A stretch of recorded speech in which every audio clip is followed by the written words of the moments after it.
Hey. Hey, what's going on, folks? Welcome to an episode of the Richbuddy live show, where we talk about luxury wristwatches. Thanks for joining. Good to see you. It's been a couple of months, I think. So it's good to be back. Say hello. Let's maybe get into some watch content. What do you say? Let's pull up the site.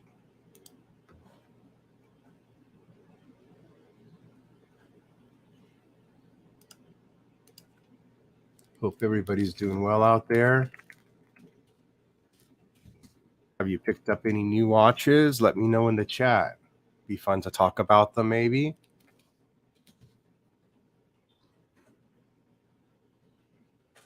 And let's go to the European Watch Company site. Let's check it out here.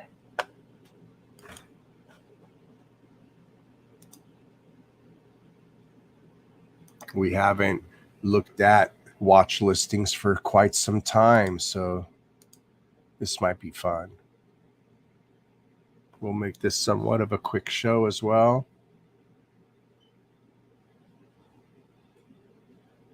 All right, I think we're straight.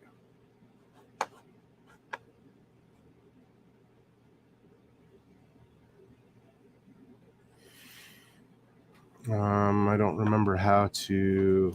There we go. There's my cam. Okay. All right, we're good. Let's check out what they got.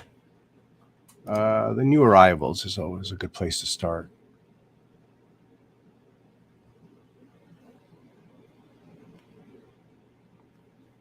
Let's see what they got here. Right away, they start us with the notorious Hublot brand. You know, we never talk about Hublot. Nobody ever talks about Hublot. It's one of those really expensive, very expensive brands that many people seem to be not very fond of. I think it's more, I think a lot of the sports athletes and entertainers, it appeals to them first for the reason being that I think because they are larger pieces, so they have more gravitas. Like this piece here, for example, is 45 millimeters, right? They want a big showy piece, and they also look for those oddities in watches that will be conversation seekers. They're not just into the movement, they're into the skull. You know, Hublot has a lot of skull motifs in their watches. But I think amongst us in the watch community, the connoisseurs, we're not so fond of this this brand. I mean, it's a great watch. The prices are way up there. As you can see, though, look at the MSRP. And this is one of the reasons why we're not fans of Hublot, right? We're not into paying $150,000 plus $15,000 tax to take a quite literally a good Lord, it'd be $120,000 loss on this watch. Wow. coming from the standpoint of purchasing this thing, I don't know now. I mean, somebody paid 160 some thousand for it. Maybe they got a discount. I'm not sure what kind of a discount they would have gotten on something like this at Hublot.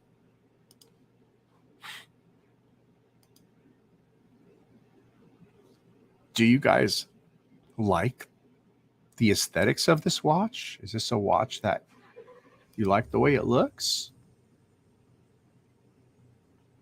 This one here in particular, to me, doesn't, the movement's all there.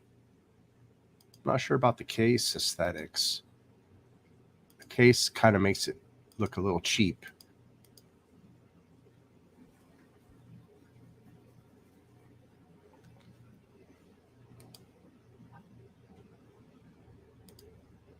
Some kind of a composite build.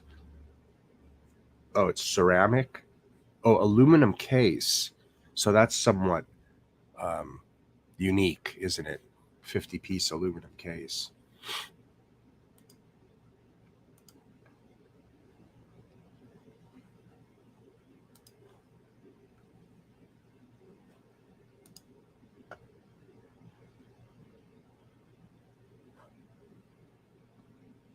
Let's see what else we got.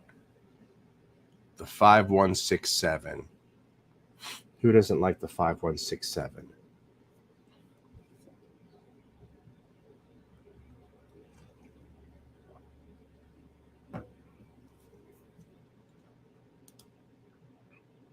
I think it's a great watch. I'd love to have this watch.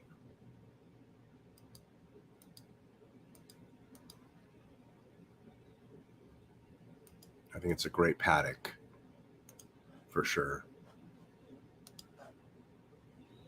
Congratulations to anybody who has a 5167. Believe you me, I know how hard they are to get, right?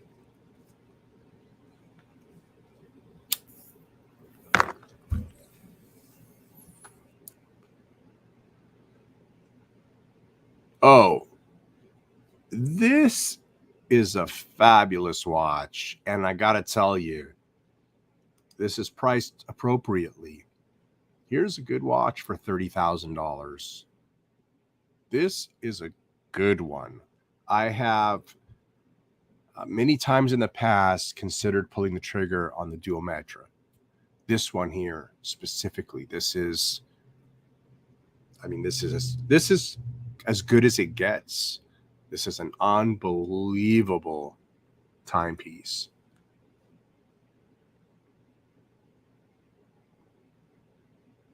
So many complications and just beautiful to look at.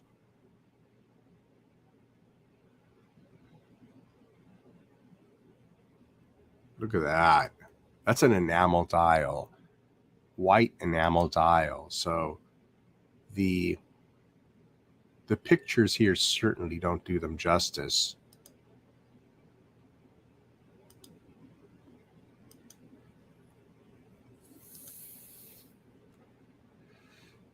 Looks like it was just serviced as well.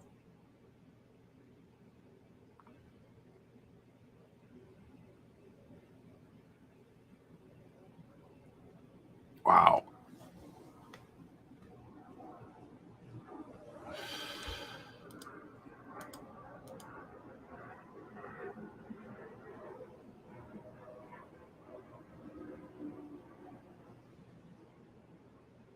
Wow, I love this one.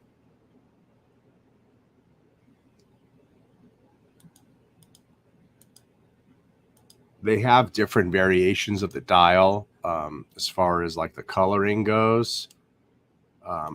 This enamel dial is a limited to 200 pieces. This one's a little bit special.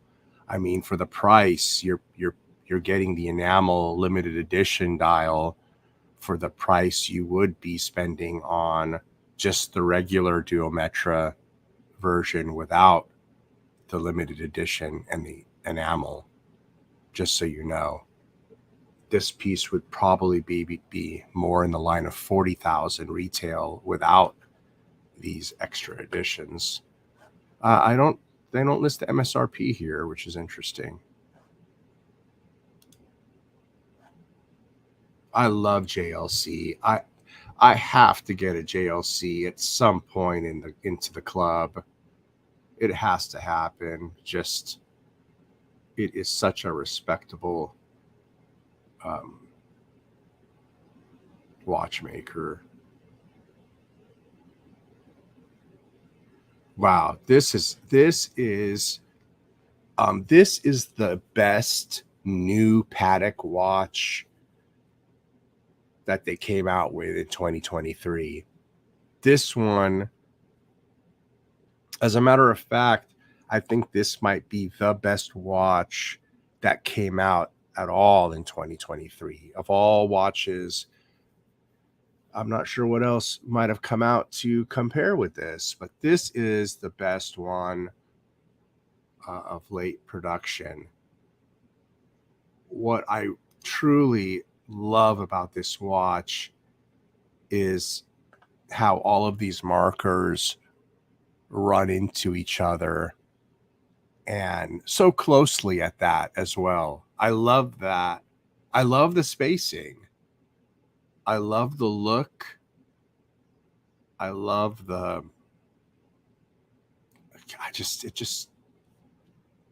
I like it. I like it a lot.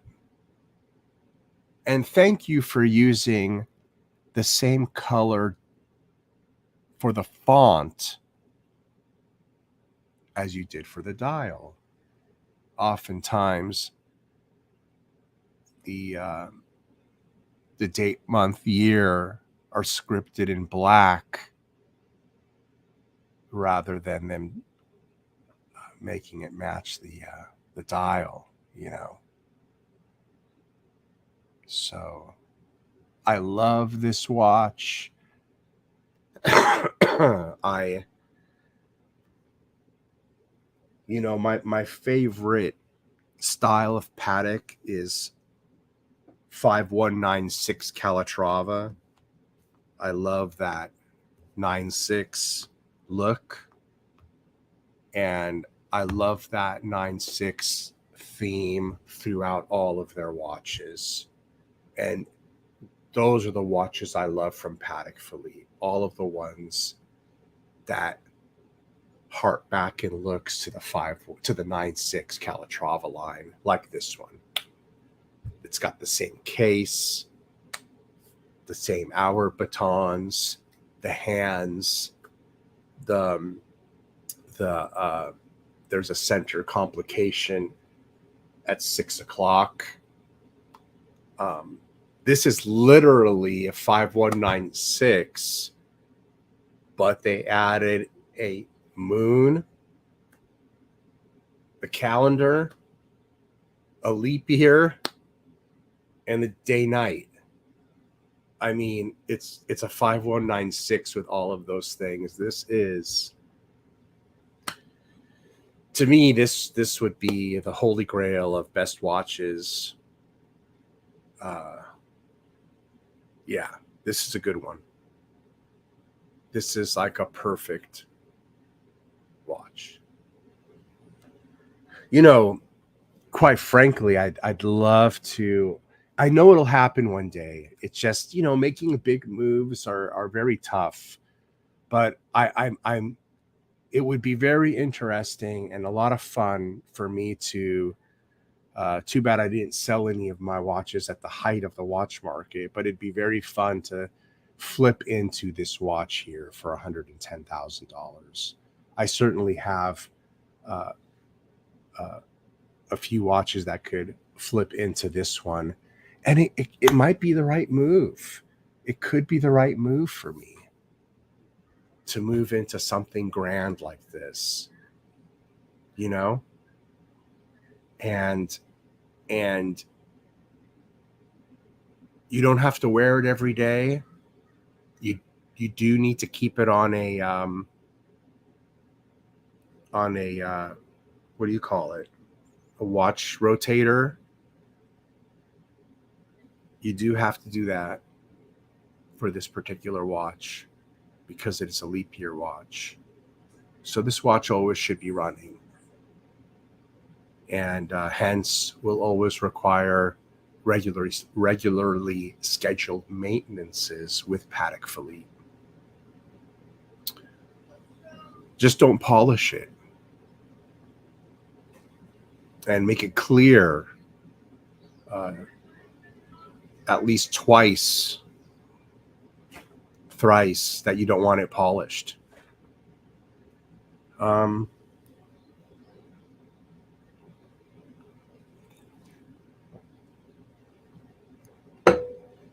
This one, lads.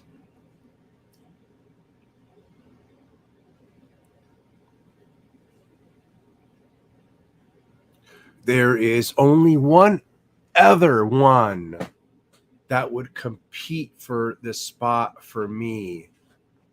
And do I recall the see you guys later. Do I recall the number of this watch? What is the one? I'm trying to think of.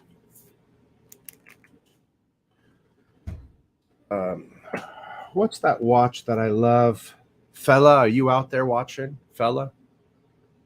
What's that Patek with the white dial that you and I like? You and I are the ones that like that white dial watch. It's kind of my grail piece. So it'd be hard for me to choose besides between that one and between this one. I don't know why I can't remember it. Looking for it on another page. Maybe we'll come across it here on this site. So let me just go on. Let's just go on. Look at the pushers. It's got three pushers, beautifully positioned on the side of the case. Look at that. Grand complication. What a lovely piece. Look at that. There's a pusher up here in the upper right too. You've got 4 pushers.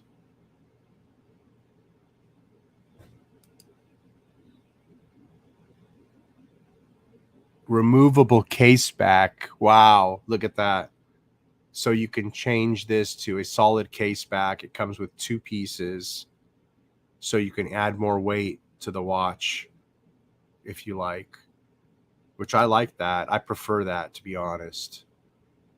I love that new dial look that Patek derived here. They came out with this about 3 years ago, and they first used this dial look or technique on the advanced research. Specifically, it was that watch that has the 24-hour dial. No, not the. It's the 24-hour dial. It's the scientific watch that's in decimal time, right? Do you know the watch I'm speaking of, the Patek Philippe? That's displayed in decimal time. It's the only one they have. But they had an advanced research version of it, and this is where that dial aesthetic came from. And I love it. It's, quote unquote, the modern man watch is how I see it. It has like a machine look to it, a machined with a D at the end, machined. It has a machined look to it. So, in my opinion, that dial sheen of the machined look, it would never age. This is a timeless watch, in that nobody would ever say, 20 years from now, oh, this is an old fogey's watch. That metal look that it's projecting is, I think, will keep it always in the modern look category, no matter how far you go out in the future. And look at that for the $110,000, you're definitely getting all of the beautiful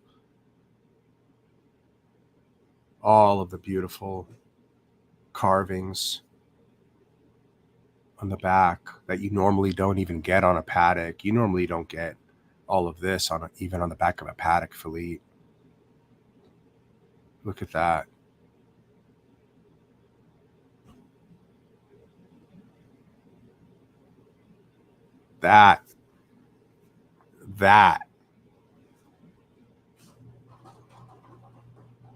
That's just another level right here.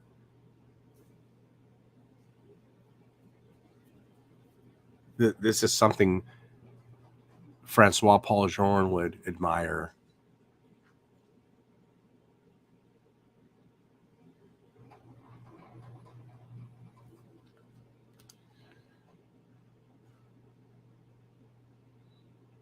Do you know what that is here at the bottom at 6 o'clock? That's a diamond, a single set diamond in the bottom, indicating that this is a platinum case. A platinum case, so you can distinguish it from steel or white gold to know this is a platinum cased watch. Only the platinum cased Patek's, and all of them have it. They have a single diamond on the case at 6 o'clock. Isn't that a very cool little trick they do?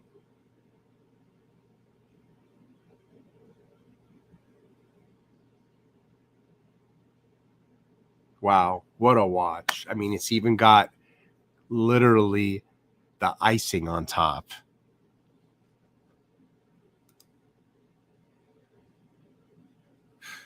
And you've got the beautiful buckle. The beautiful buckle.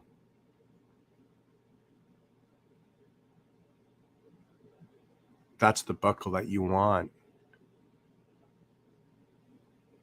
This watch is truly giving you the best of everything Patek offers.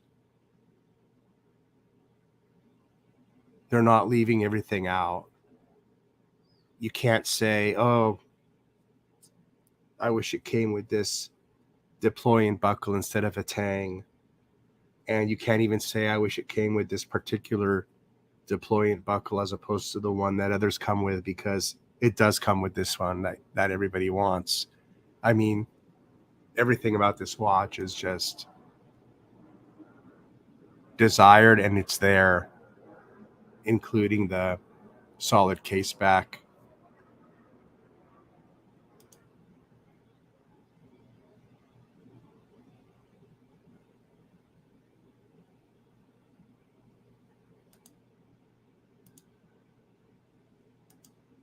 Holy Grail right here. Holy Grail, boys.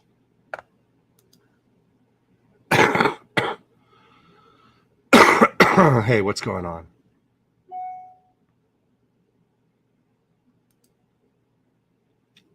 There you go. The 5224R. The 5224.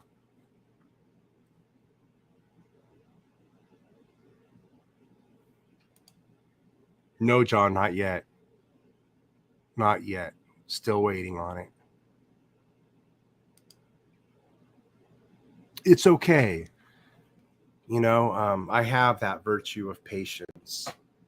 It will come. And, you know, a good lesson is my Omega eventually came. It took 3.5 years, I think. I always mix it up. I don't remember if it's 2.5 years or 3.5 years. I think 2.5 years. But it came. So just got to be patient. You know, I'm not so eager to throw that big of a lot of cash to a watch right now anyway, mind you. So it's okay if they hold off on calling me for a little while. I've got other things going on. and I can stand to wait. I'd rather not, to be honest, I'd rather not them call me right now at the moment. The Omega, I got this one. What now? A couple of months ago? Here it is. Right there. I got that one a couple of months ago. The Snoopy came in for me.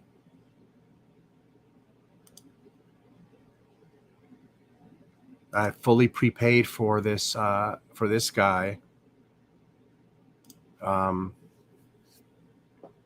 Fully prepaid for this guy. I think it was 2.5 years ago.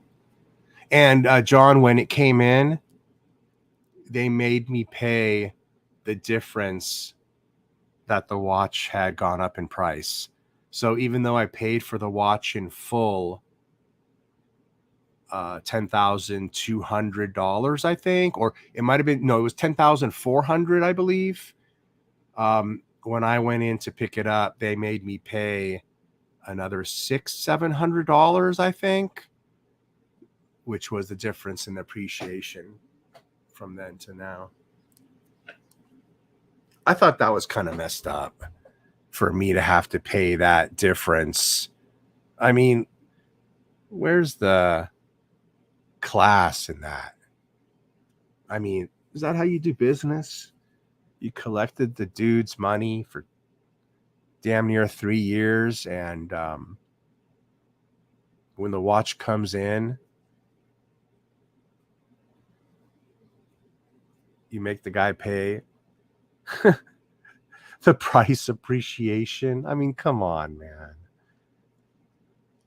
But hey, it is what it is. You're not going to say no, right?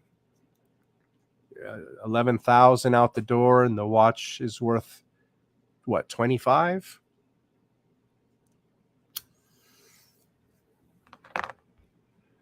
I haven't worn it much. It still has the back sticker on it. I haven't worn it much. Yes, mine was directly from the boutique here in California.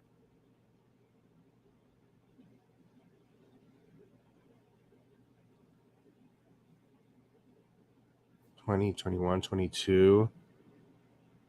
Man, you know what? You're right, John. It was 3.5 years. I paid for it in 2019 before COVID. So 2020, 21, 22, 23. Yeah, it was 3.5 years actually, John. So maybe yours is probably coming due. John, it's coming. It's coming, John. You're due. They're gonna call you anytime now, John. It took me 3.5 years. You're there. You're at the mark.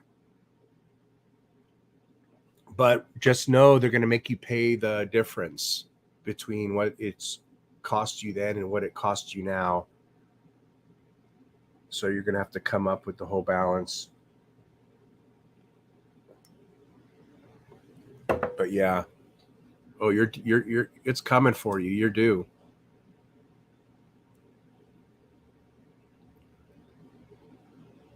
But thank you.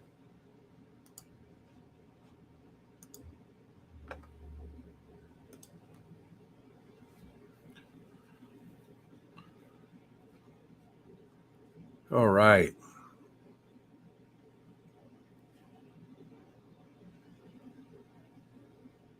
Let's see here. Boy, all that we just talked about 2 watches. You got to be kidding me. Well, that's how you know you like talking about watches when you just can't move past even just 2. Goodness. I'm going to have to remember for certain. I'm going to have to, some point make decisions here. This 5236 is something else. It's something else. So I know I'm far from doing anything like that. I've got FP Journe on my mind, and I have to keep in consideration what I have going on with FP Journe. So I got to stay focused.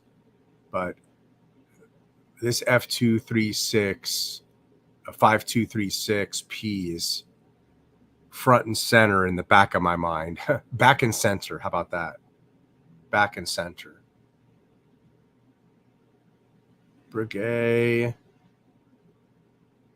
This is a great pilot type watch, I think, you know.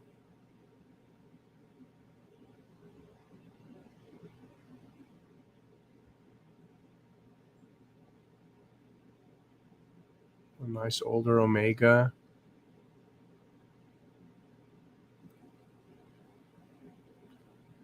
A white gold meteorite Daytona for $40K on a strap. Wow.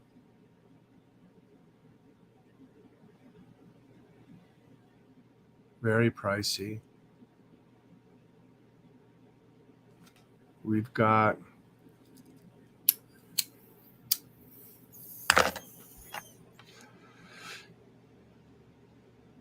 these two tones right here, especially on the Jubilee. These ones, I like them, but these are the ones that look most dated. Wouldn't you agree? Would you not agree that this has all the features of what makes a Rolex look dated, like an old Rolex? I'll tell you what it is. It's the two-tone gold, number one. It's the Jubilee bracelet, number two, and the fluted bezel, number three. Now, not any one of those single things dates the watch, but certainly all of them together makes this look like a watch from the past, doesn't it? I'm not fond of this combination, particularly for that reason.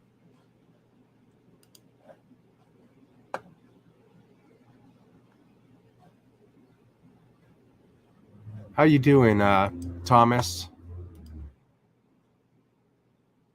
I hope you're well.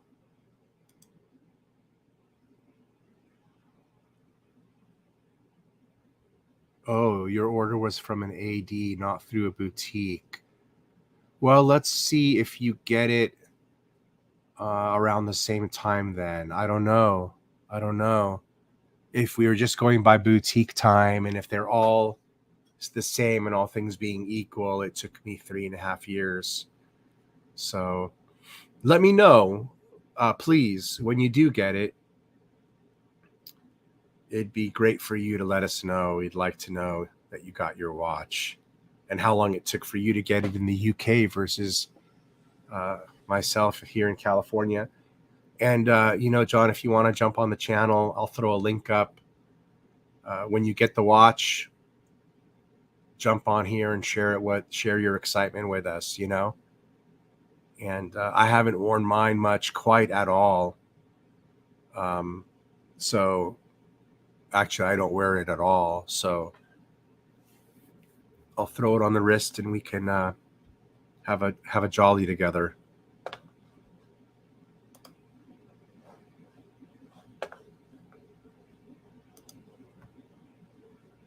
Look at this one. Gerald Genta, Retrograde Classic.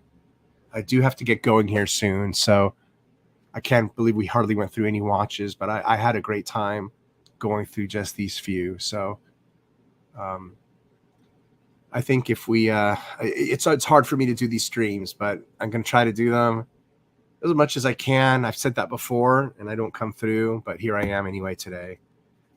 And the more I do these, the more people get hip to them. I don't have a regular schedule anymore for these like I used to. So, and these are more fun when people interact and throw up watch talk to bounce off and other watches to look at. So yeah, we'll get there again. I do miss discussing the watches with Bud and with Clyde and anybody else for that matter. So talk about dated. Man, I got to tell you, this is a cool watch. Man, this is a cool watch. oversized date. I mean, it's um, retrograde. Wow, look at this thing. How do you tell the time? Wait. What is the? Oh, that's not a date. That says 9:45. Oh, what a cool watch. Oh my goodness, this is amazing. Man, this is a great watch right here. This is just freaking awesome, man. This is an awesome watch. And it's by Gerald. It's by freaking Genta too. Look at this. It's like new. So this is one of the new. Oh, wait, dated 2000. Oh yeah, look at that. $4,700. Really? 34 millimeter. It's kind of small, but you know what? It's the way it's set on the bracelet helps to make it size right. You know what I mean? I wonder what that would look like, 34 millimeter. Man, this is a cool watch. And I would say that this type of bracelet here, this is a men's bracelet. This isn't a women's bracelet. This is definitely not unisex.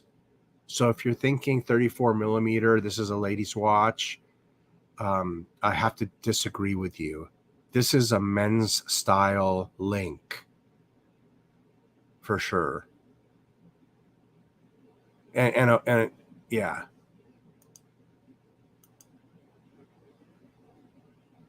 Retro classic. I wonder what kind of movement's in this thing. Ooh, it's mother of pearl. Really?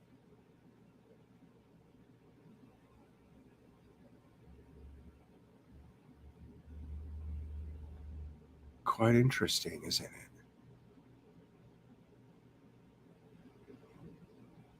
I don't know what kind of movement it is. I wonder if these Genta watches had in-house movements. Does anybody know?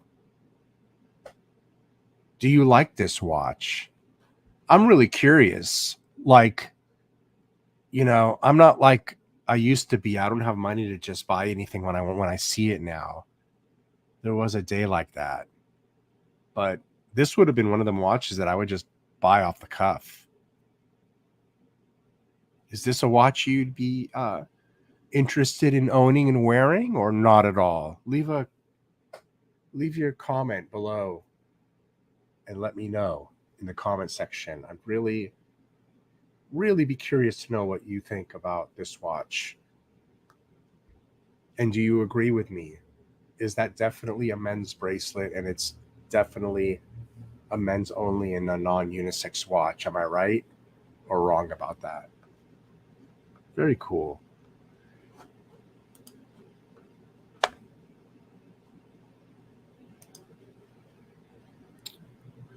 Would I consider a birth year Rolex 1655 Explorer 2 or Rolex 1675 Root Beer over a modern Polar Explorer 2? Do you think that the vintage pieces would get baby too much? Is new better? No, I'm with you. I would prefer these. I would prefer the older one. Yeah, birth year, but it doesn't necessarily need to be a birth year for me. A lot of the 80s are in good. You could still find them in good condition. You know what? It's hard to find them now, to be honest. After the latest watch boom,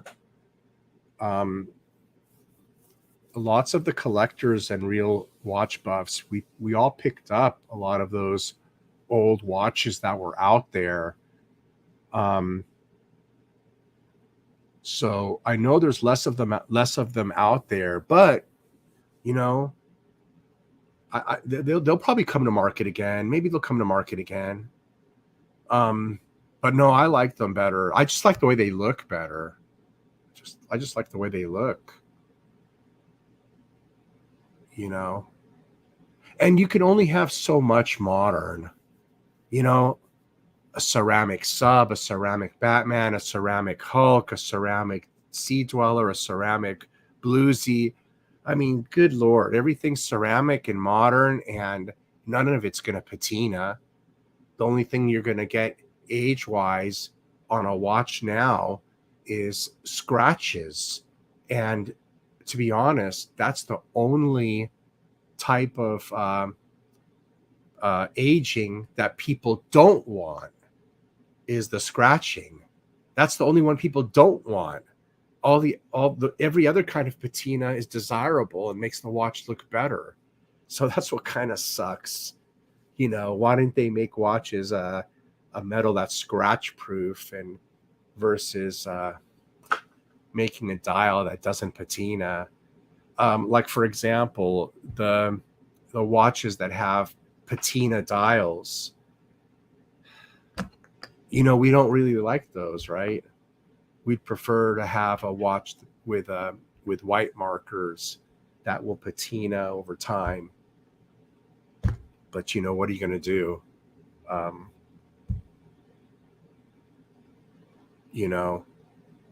Even though tritium is not allowed to be used, I guess, and that's why they don't.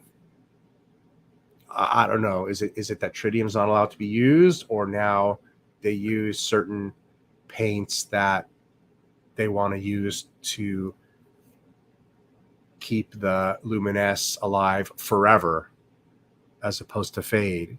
Or what's the deal with are they're trying to avoid patina, probably, and so they're using state-of-the-art materials to avoid patina when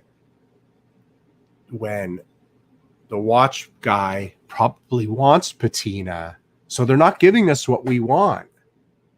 I guess I just figured that out. Really? Isn't that true? Isn't that true? They're not giving us what we want. So why is that? Why don't they listen?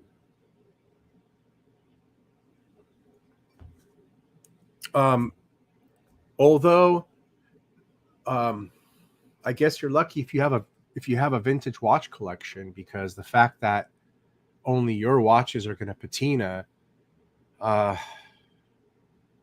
quite a bit of value, and not just dollar value, but value in every sense: desired value, sentimental value, harping back value, value of essence, value of time, value of appreciation, not money appreciation, but the appreciation of an aging watch and how it beautifies over age. I mean, these are the things that are lost. You can't talk about these things anymore. They've made these things lost in the conversation now because of all the modern you know what I mean? It's a shame. It's a shame. But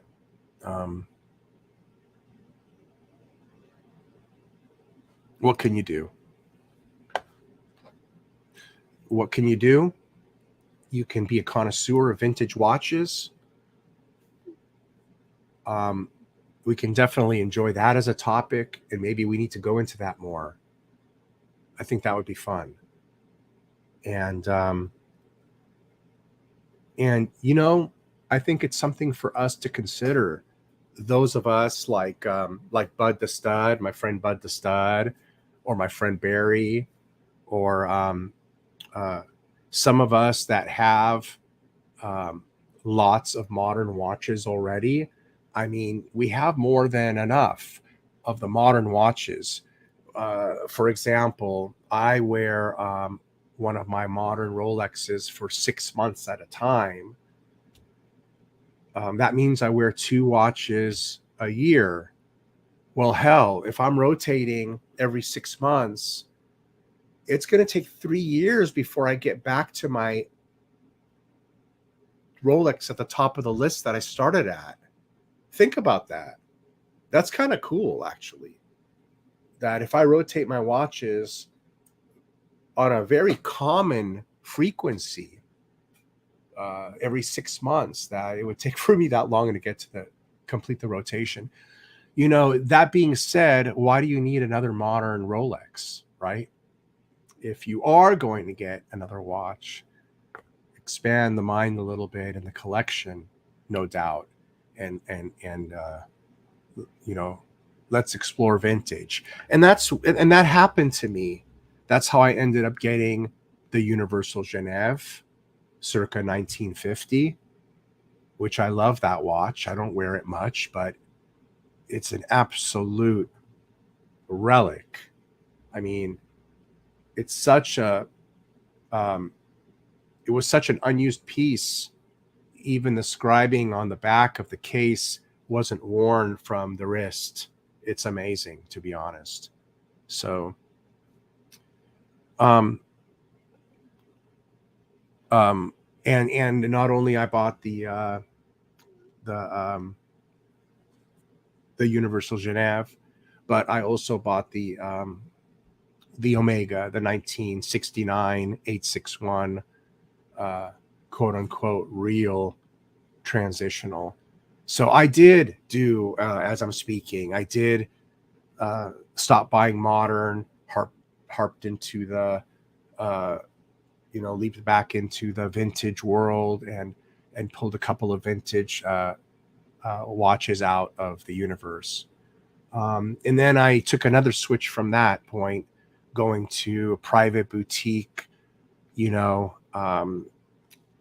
FP Journe, right, which I don't have yet, which I'm trying to make happen. So I'm exploring. I'm definitely exploring. I've definitely been exploring in my watch adventures. That's for sure. So you guys should all do the same. I would, encourage you to do the same.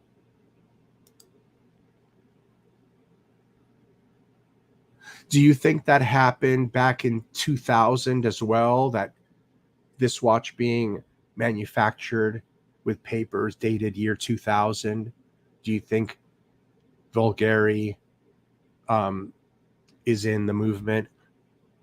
Is the movement here as well? Hey, what's up, Geese? What's up? Yeah, long time. How are you? Good to see you. Or good to read you. I got to be ending here soon because I actually I'm only on here because I threw my back out beyond belief, and I'm here for help. So you guys are helping me, and I got to get going here because I actually have some responsibilities I really have to tend to, some important stuff that I have to do, regardless of my condition. So we're going to make it happen. And I thought this would motivate me, get my mindset in a good mood.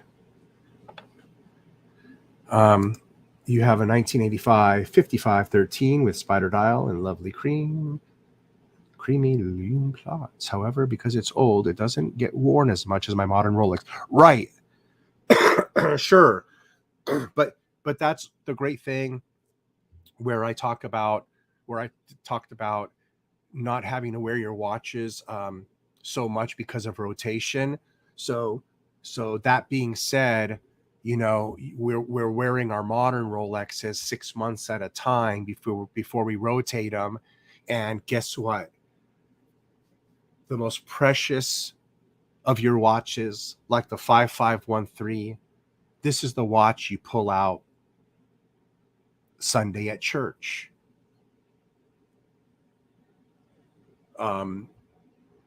Your kid, you're going to a birthday party for your kid's friend's birthday party, and you're going, and you want to have something that you distinguish yourself. Nobody else is going to notice it, but yourself. It ain't you wear it during non-routine days.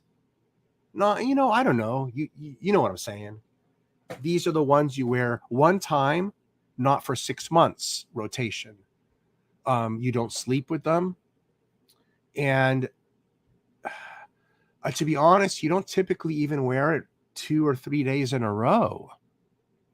It's like you wear it for going out to dinner for 3-4 hours, going to an entertainment event, and then putting it away when you get home. That's how I see my even some modern watches that are more expensive, you got to be more careful with, like my Snoopy, my new Omega Snoopy 50th anniversary.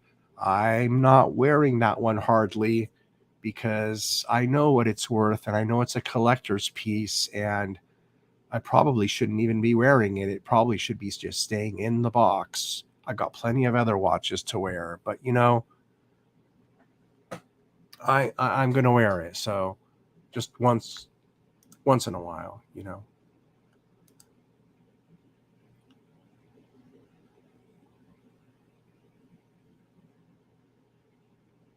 Oh, so you see that Thomas says he's stuck between a rock and a hard place about the 1655 or the root beer. I'd have to sell my entire vintage collection and add money to buy one of them. The 1655, correct me if I'm wrong, that's the Clint Eastwood root beer, is it not? So that I can picture it right in my mind without even pulling it up. We're talking about the vintage Clint Eastwood root beer. And you're talking about a non-surdy dial, or are you talking about a surdy dial? That's important to me too. Surdy or non-surdy? Man, I really got to get going too, and I'm really getting pulled into this conversation. Hey, what's up, Forbin? Good to see you. I hope you're doing well. Because if you're talking about the Clint Eastwood vintage root beer, but if you're talking that one, I don't think his had a surdy dial, but I might be wrong.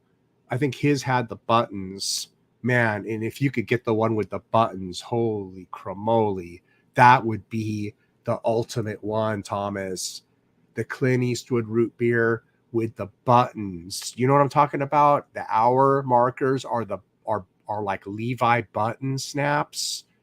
The male portion of the button snap, that would be freaking beyond. And that might be what you're actually talking about, because if you're talking about having to flip your whole collection for one, that's kind of a lot of money. So maybe you are talking about the button version root beer, but I'd be all for that. I mean, in my opinion, that button version root beer, I would have to research it a little bit more and maybe talk to a couple of people, but I'm sort of the opinion that watch would be such a collector's watch one day that it could go on an auction block, because you don't see those button dial that they're so rare. I mean, and if somebody was to sell one of those, they're kind of an idiot, to be honest. Oh, the 1655 is the Explorer too, not the root beer GMT. That's right. Thanks for setting me straight, John. But so he's thinking of the Explorer 2 or that root beer. But wait a minute. So the old Explorer you're talking about are you talking the Steve McQueen? That's what I was just about to ask you. Are you talking about the Steve McQueen? That's what I was just about to ask you, and you answered before I spit it out. Thank you. So now we're talking about the nipple dial. That's the one I'm talking about. Yup. The button dial is called the nipple dial. That's the one I'm talking about, baby. So no, we're on the same page. Thanks, John, for sorting me out there. But we're still on the same page. We're still talking about the right watches. The root beer nipple dial, and now you're talking the Steve McQueen Explorer 2. Holy crap, man. Okay, here's what I think about that. I sort of think you're going to go nipple dial root beer. And the reason is the Steve McQueen, it's you're going to be very hard pressed to get a really good conditioned one. I really do think it's going to be very difficult for you to find one that's in really good condition. I think you kind of would agree with me because I've looked for them before. I don't know what you're seeing out there, but man, I have hardly, it's been one in 30 that I see that I would want. And, and they were what, 45 grand. I don't know what the prices come to now. So I'm going to say the decision would be based on condition. In my opinion, if you're happy with either one, I would be happy with either one. I would say based on condition, whichever one, price and condition makes sense versus the other, I would go with the price condition over the other one. So meaning condition being foremost, and considering the condition, is the price outlandish compared to the opponent? Go for the opponent, go for the other one. That's my opinion. Yeah. That's my opinion.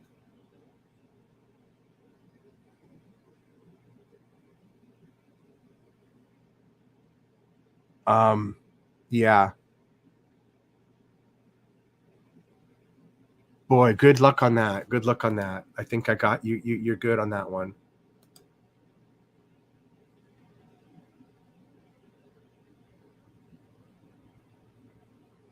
$30,000 for that now. So it's dropped from 45 to 30,000. Okay. So I don't think the nipple dial root beer is quite that much. It's probably half that.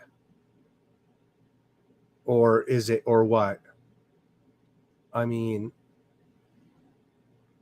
you know, I don't know where your heart really is too.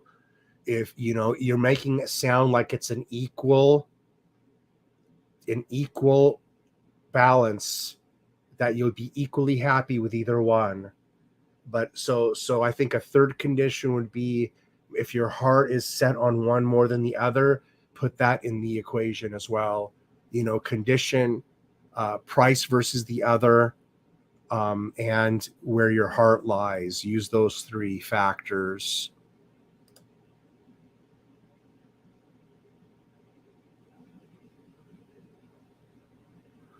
I would prefer the nipple dial Eastwood if it's unmolested. If the nipple dial Eastwood is unmolested versus the molested McQueen, please, in my opinion, I would say go for the unmolested watch. That watch will have less critique about it.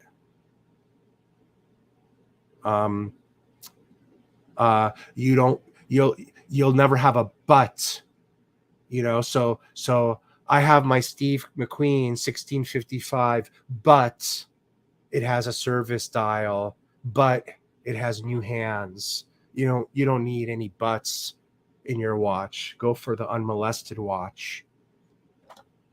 Would you guys agree with that? Help him out a little bit in the chat. Would you agree? Leave a comment down below. Maybe he'll check this out later. What do you think he should do? Leave a comment for good old Thomas. Okay, ladies and gentlemen, I really have to go. It was swell seeing you all, and give this a thumbs up, please. And for real, let's do this. Let's do this again soon. I'm gonna have to bug Bud. I'm gonna have to harass him, and we'll have to do a show together. Okay. You guys take care. Yes, Bill Rizzo. We don't want molested nipples. Yes. Great point. Forbin says you want 100% original. That's the rarity. Yes. Yes. Unmolested. Unmolested. Peace out, gentlemen. Enjoy your watches. Be good to each other. Whatever religion you are, go and worship. It's good for you. It's good for your conscience, and it's good for you if you've lost hope and you need some hope. Go look at your faith. If you don't have one, go get one. All right. Peace out. Laters.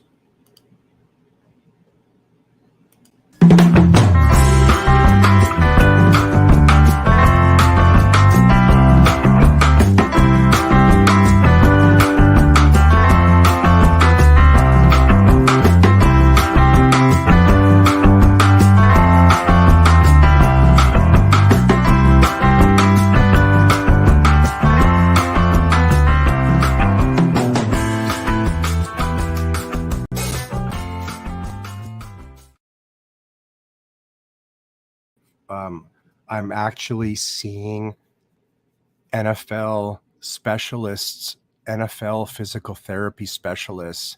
I'm getting physical therapy in the Chargers therapy room. So that's where I'm going. And I'm literally getting therapy next to, last time I was in there, the center field for the Milwaukee Brewers was next to me. And a guy from the New York Giants was to my right. And I'm paying big bucks for this therapist. And it's $250 per hour session. And you got to buy 10-hour blocks. So I'm in this 5 weeks now. And I'm in this 5 weeks now? No, I don't know. I've done 5 sessions so far, and this is what I'm doing. But for something happened this week, it is what it is. But yeah, I got a cool place, man. I thought I'd share that with you. It's actually cool. I don't know who the hell the athletes are around me. Like when they leave, I ask, like, who is that guy? And they tell me, because I'm not familiar with all the young faces, you know. But I'm in good hands. But it's a battle. All right, guys. Peace.